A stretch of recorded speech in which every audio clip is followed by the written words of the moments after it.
Welcome to our channel Bible Stories with Gian. Today, we are diving into a fascinating and mysterious topic. What did Jesus really look like? There are many different descriptions and interpretations, but one of the most intriguing accounts comes from a letter attributed to Pontius Pilate, the Roman governor who presided over Jesus' trial. Could this letter hold clues about Jesus' appearance?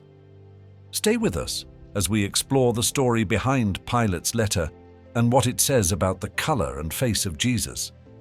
Before we get into the details of the letter, let's take a moment to understand who Pilate was and the time in which he lived. Pontius Pilate was the Roman governor of Judea during the time of Jesus. He's a well-known figure in the Gospels because he was the one who sentenced Jesus to be crucified.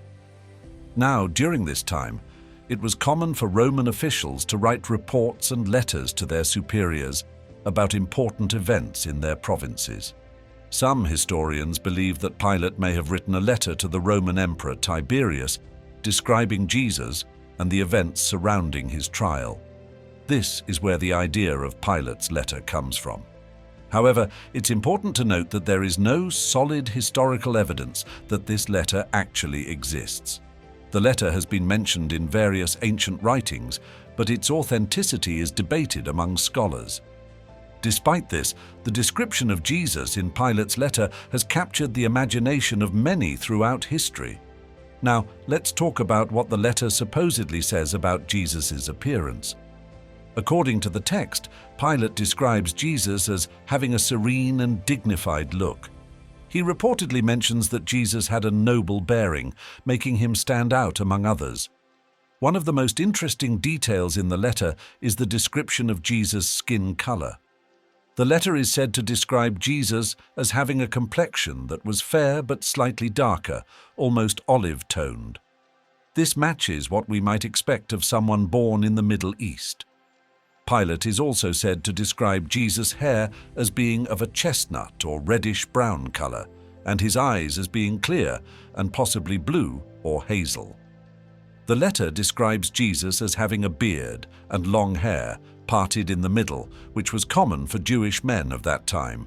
But remember, this description may not be completely accurate, as it's based on a letter of questionable authenticity.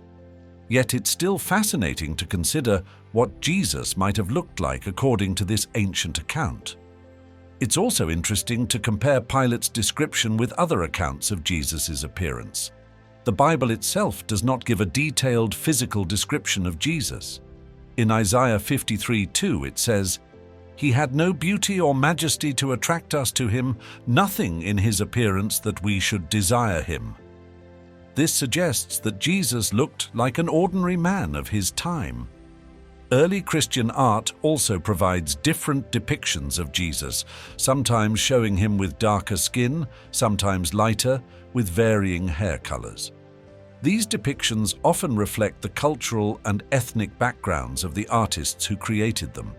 The Shroud of Turin, a cloth that some believe was Jesus' burial shroud, also offers a possible image of Jesus.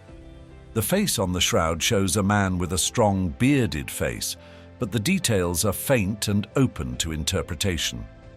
Now, why does Jesus' appearance matter? For many people, the way Jesus is depicted can influence how they relate to him. Different cultures have portrayed Jesus in ways that reflect their own people, making him more relatable and accessible. However, it's important to remember that Jesus' message of love, forgiveness, and salvation is what truly matters, not his physical appearance.